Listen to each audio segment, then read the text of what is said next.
शिक्षण हक्क सत्याग्रहाच्या निमित्तानं आपण या ठिकाणी बसलेले आहात. आचार्य विनोबा भावे यांच्या जन्मस्थळी आणि या ठिकाणी त्यांच्या घरामध्ये वाड्यामध्ये आपण हे आंदोलन छेडलेलं आहे. काय नेमकी आपली मागणी आहे? त्या शिक्षणाचं खाजगीकरण मोठ्या प्रमाणात सुरू झालं आणि त्याचे पडसाद हे रायगड जिल्ह्यामध्ये जास्त पडलेले आहेत. 300हून अधिक शाळा ह्या बंद पडलेल्या आहेत आणि महाराष्ट्रातील 14,000 शाळा ह्या बंद पडणार आहेत. याचा अर्थच 300 गावातील विद्यार्थ्यांना आता शिक्षण हे विकत घ्यावं लागत आहे आणि महाराष्ट्रातील 14,000 गावातील मुलांना हे शिक्षण विकत घ्यावं लागणार आहे. आपल्या सर्वांना माहिती आहे की सर्वसामान्य माणूस हा रिक्षावाला आहे, विंडोरवाला आहे, टेम्पोवाला आहे, ज्याला आज महिन्याला 10 ते 12 हजार रुपयेसुद्धा मिळत नाहीत. कंत्राटी जो कामगार आहे त्याला 10 ते 12 हजार रुपयावर काम करावं लागतो आहे. त्याच पद्धतीने आपण भाजीपाला विक्रेते असतील, घरेलू कामगार असतील, मजूर असतील, हंगामी मजूर असतील, शेतमजूर असतील, छोटे व्यावसायिक असतील, त्यांना महिन्याला 5 ते 6 हजार रुपयेसुद्धा मिळत नाहीत. मग ज्यांना घरच चालवता येत नाही ते आपल्या मुलांना शिक्षण देणार कसे?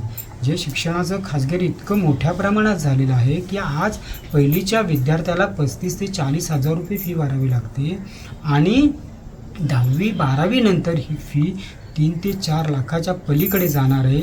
याचा अर्थ असाच आहे की गरिबांची मुलं आता शिकू शकणार नाहीत, ते शिक्षणाच्या मुख्य प्रवाहाच्या बाहेरही फेकली जाणार आहेत. आणि म्हणूनच आम्हाला सरकारला हे सांगायचं आहे, जशी अन्न ही माणसाची समान भूक आहे तसं ज्ञानसुद्धा ही माणसाची समान भूक आहे. अन्ना वाचून जसं शारीरिक कुपोषण होतं तसे ज्ञाना वाचूनसुद्धा बौद्धिक कुपोषण होऊ शकते. आणि म्हणूनच ज्ञान हे प्रत्येकाला मिळालं पाहिजे. ते घटनेमध्ये डॉक्टर बाबासाहेब आंबेडकरांनी 21व्या कलमामध्ये शिक्षण हे मूलभूत हक्क आहे आणि ती जबाबदारी केंद्र आणि राज्य सरकारची आहे. परंतु ती जबाबदारी केंद्र आणि राज्य सरकार हे झटकू पाहत आहे.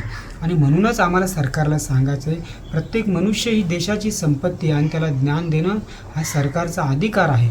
आणि म्हणूनच सरकारने सर्व समाजाला, सर्व वंचित घटकांना अंगणवाडीपासून ते पदव्युत्तर डॉक्टर इंजिनियर होईपर्यंत शिक्षण हे सरकारने मोफत दिलं पाहिजे, ही आमची सरकारकडे मागणी आहे. कसा आहे प्रतिसाद? प्रशासन असेल, सरकार असेल, हा 4था दिवस आपला आहे. काय आपली तब्येत आणि कशा पद्धतीनं प्रतिसाद आहे? आजचा हा उपोषणाचा आमचा 4था दिवस आहे. परंतु ज्या पद्धतीने सरकारने आमच्याकडे बोलणी केली पाहिजेत, प्रशासनाने बोलणी केली पाहिजे, त्या पद्धतीने त्यांचा तेवढा प्रतिसाद असा आम्हाला दिसत नाही.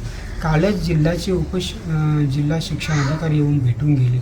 परंतु जे आम्ही धोरणात्मक त्यांच्याशी सरकारशी आम्हाला जो संवाद साधायचा आहे त्याविषयी त्यांच्याकडे. नमस्कार, मी अभिमन्यू यशवंत म्हात्रे, भूमिपुत्र सामाजिक विकास संघटनेचा एक सदस्य आहे आणि खारीपाट विकास संकल्प संघटनेचा सदस्य. माझ्यासोबत माझे सहकारी इथे आंदोलक वगैरे आहेत. आम्ही पाणी आंदोलनामध्ये सर्व सोबत होतो. आज आपण आचार्य विनोबा भावे यांच्या जन्म ठिकाणी गागोदे इथे उपस्थित आहोत. आपण पाहतोय संदीप पाटील इथे शिक्षण हक्कासाठी आंदोलन देत आहेत. त्यांचं आंदोलनाचं महत्त्व इतकंच आहे, त्यांना इतकं सांगायचं आहे की आज हा शिक्षणाच्या बाजारामुळं गोरगरीब वंचित लोकांची मुलं ही शिकत नाहीत. शिक्षणाला लागणारा खर्च जर आपण पाहिला तर श्रीमंतांची मुलं शिकतात आणि श्रीमंत अजून श्रीमंत होत आहेत आणि गरिबांची मुलांना शिक्षण घेताना ते परवडत नाही इतका खर्च, त्याच्यामुळे ती गरीबच राहत आहेत, ते अज्ञानी राहत आहेत. संदीप पाटील यांनी आपल्या उपोषणामध्ये, आपल्या मागणीमध्ये स्पष्ट सांगितलेलं आहे की जशी अन्न ही भूक आहे शरीराची, तशी ज्ञान ही सुद्धा प्रत्येक विद्यार्थ्याची, प्रत्येक मुलाची भूक आहे.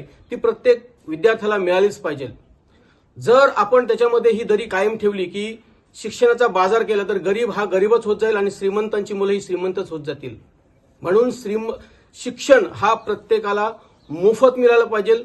संदीप पाटील यांनी मांडलेल्या भूमिकेशी मी अगदी समर्थन देत आहे आणि ह्या संपूर्ण विभागातील महाराष्ट्रातील जनतेला आवाहन करत आहे की संदीप पाटील यांनी जी घेतलेली भूमिका आहे त्याला तुम्ही समर्थन देण्यासाठी त्यांच्या सोबत, त्यांच्या खांद्याला खांद्या लावून उभं राहा. धन्यवाद. टाइम्स डिजिटलला लाईक करा, शेअर करा, सबस्क्राईब करा आणि बेल आयकॉन दाबायला विसरू नका.